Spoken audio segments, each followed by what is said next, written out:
여러분 안녕하십니까. 유진철이라고 말이죠. 미국 공화당 연방 하원의원 후보였던 사람인데 이 사람이 트럼프하고 굉장히 가까운 사람입니다. 트럼프 승리를 위해서 최선을 다했던 사람이죠. 트럼프하고의 그 인연이 굉장히 깊은 사람입니다. 그래서 이제 연방 하원의원 후보까지는 됐습니다만은 하원의원은 되지 못했죠. 근데 이 사람이 말이죠. 우리나라에 와가지고서 트럼프 측근으로서 윤 대통령을 만났다는 거죠. 관저에서 윤 대통령을 만나고 나서 미국으로 돌아갔거든요. 돌아가서 트럼프 인수위에다가 보고를 했다는 겁니다. 그랬더니 인수위에서 이런 얘기가 나왔다는 거예요. 윤 대통령 체포는 미국에 대한 도전이다. 물론 이거는 지금 유진철 후보라고 부를게요. 하원에 나갔었으니까. 유진철 후보라는 사람이 지금 언론 인터뷰를 통해서 밝힌 내용입니다. 그 언론 인터뷰를 통해 가지고서 자신이 트럼프 인스팀에 가가지고 그 마르라고 리조트에 가가지고 한국 상황을 보고를 했다는 거예요. 그랬더니 이번 윤석열 대통령 체포는 미국에 대한 도전이다는 얘기가 나왔다는 겁니다. 뉴스앤포스트와의 통화에서 말이죠. 이 유진철 후보가 밝힌 내용은 인수위는 이번 윤 대통령 체포를 참지 못할 트럼프에 대한 도전. 참지 못할 트럼프에 대한 도전. 왜 그러냐면 이 트럼프 인수위는 중국을 엄청난 적으로 보고 있답니다. 북한보다도 중국을. 근데 중국이 지금 한국을 먹으려는 거 아니냐. 이게 중국이 한국의 진지전을 구축하고 윤석열 체포를 조정한 거 아니냐. 이거 심각한 사태다. 이게 무슨 말이냐면 이재명은 중국하고 가깝다고 보고 있는 거예요. 근데 중국이 한국을 먹기 위해서 하나의 진지를 구축하고 간첩 활동을 하면서 지금 이재명 그리고 민주당과 짬짬이를 하고 지금 윤석열을 몰아내려고 하는 거 아니냐. 심지어 어떤 얘기가 들어와 있냐면요. 여러분 그걸 아셔야 돼요. 지금 중국이 미국과 가까운 우리 윤석열 정부라든지 보수 정부를 압살하고 완전히 이 대한민국의 좌파 정부를 심기 위해서 중국 자본이 들어오는 게 아니냐라는 얘기까지 있어요. 여러분 왜 태양광을 갖다가 저 민주당에서 계속해서 밀어주잖아요. 태양광이 어디서 들어와요? 태양광 패널이. 다 중국에서 들어오잖아요. 그러니까 중국하고 민주당은 서로 이 공동 관계라는 거예요. 다시 말해서 우리가 중국에서 태양광을 패널을 수입해 오면 다 중국에서 들어와요. 그러면 중국은 엄청난 돈을 벌잖아요. 그러면 중국에서 공산당도 돈을 벌고 그 사업하는 놈들도 돈을 벌잖아요.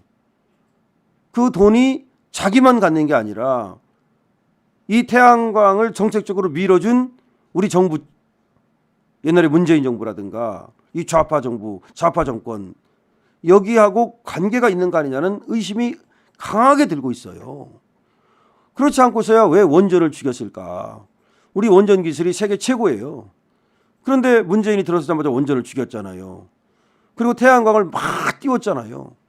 그 정부 돈이 어마어마하게 들어갔는데 그중에서 5조가 샜다는 거 아닙니까? 12조 중에서. 그리고 전국의 산을 다 깎아버렸잖아요. 다 폐허로 만들어버렸잖아요. 왜 그렇게 하면서까지 태양광을 하는 거죠? 뭐 때문에 태양광을 해요? 태양광 해가지고서 아무리 산을 많이 깎아도 원전 하나만 못해요. 근데 왜 태양광을 할까요? 이게 다 정치적이라는 거죠. 경제적이지 않다는 거죠. 그러니까 중국하고 지금 쉽게 말하면 저 좌파 정권과의 짬짬이에 의해서 지금 대한민국 경제가 망가지고 있고 근데 그런 것들을 알게 된 윤석열 대통령은 정말로 주권 침탈 세력, 저 중국 같은 세력, 반국가 세력, 북한 같은 세력 그리고 우리나라에 들어있는 체제 전복 세력 이 좌파 프락치 같은 놈들 이거를 이제 알고서 정말 깜짝 놀라서 나라를 지키기 위해서 계엄을 했다라는 얘기가 나오는 거예요. 그런데 윤 대통령을 만나서 이 유진철 후보가 그런 얘기를 들었을 거 아니에요. 그래서 트럼프 인수위 측에 가서 만약에 보고를 했다면 트럼프 인수 측에서 깜짝 놀랐을 거 아닙니까? 지금 그러지 않아도 중국을 최대의 적으로 보고 대중국 정책을 펴고 있는데 중국이 한국을 갖다가 지금 접수하고 있어? 그러면 미국이 가만히 있겠습니까? 그래서 유진철 후보는 이렇게 얘기했다는 거예요. 잠자는 사자 코털을 건드린 것이다. 잠자는 사자의 코털을 건드렸다. 트럼프를 건드렸다는 거죠. 트럼프가 가만히 있지 않을 거라는 거죠. 물론 이 얘기는 유진철 후보의 얘기이기 때문에 어디까지 믿을 수 있는지는 물론 좀 봐야 돼요. 하지만 이런 얘기가 지금 보도가 되고 있어요. 그다음에 이번에 유진철이 윤석열 대통령을 관저에서 만났을 때 스카이데일리가 보도한 그 선거 연수원에서의 중국인 해킹 의혹, 이거에 대해서도 얘기를 듣고 갔다는 거예요. 즉 부정선거 의혹에 대해서 말이죠. 근데 트럼프가 부정선거에 대해서 얼마나 관심이 있습니까? 근데 트럼프 인수위 측에 이걸 보고했다는 거예요. 그래서 지금 나오는 얘기가 과연 이 트럼프가 이 얘기를 듣고서 이 중국의 한국에 대한 접수 전략 내지는 이 공작, 그다음에 또 부정선거, 이것도 또 중국 쪽에서 작업하는 게 아니냐, 이걸 가만히 있겠냐는 거죠.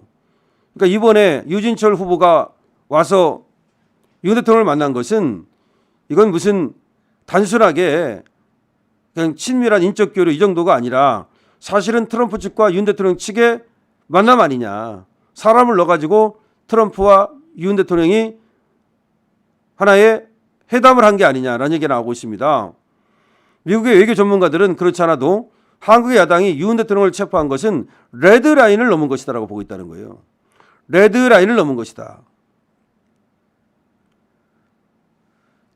지금 대통령도 말이죠. 계속해서 또 육성 녹음으로 담화를 하고 또 만년필로 쓴 또 긴 윤 대통령의 성명문을 내고 또 끝까지 싸우겠다고 말하고 이렇게 하는 것은 지금 윤 대통령이 뭔가 싸우지 않으면 안 될 이유가 있고 또 그럴 만한 정보를 갖고 있는 게 아니냐, 스모킹 거를 갖고 있는 게 아니냐, 이런 얘기가 나오고 있고요. 그래서 윤 대통령 측이 트럼프 측과 이렇게 사람을 넣어가지고서 소위 접선을 하고 있는데 결국 이제 트럼프의 윤 대통령에 대한 지지 선언 뭐 이런 것들이 나옴과 동시에 윤 대통령이 한국에서 어떤 중요한 발표를 한다든지 해서 그리고 트럼프는 또 미국에서 동시에 부정선거 등 하여튼 중국의 한국에 대한 접수 전략, 쉽게 말하면 중국이 이 대한민국을 먹으려고 그러고 여기 좌파 정권이 중국과 공모하고 이런 것들을 이제 퇴치하기 위한 대대적인 어떤 선언 내지 그런 정책이 나오는 거 아니냐라는 지금 얘기가 있습니다.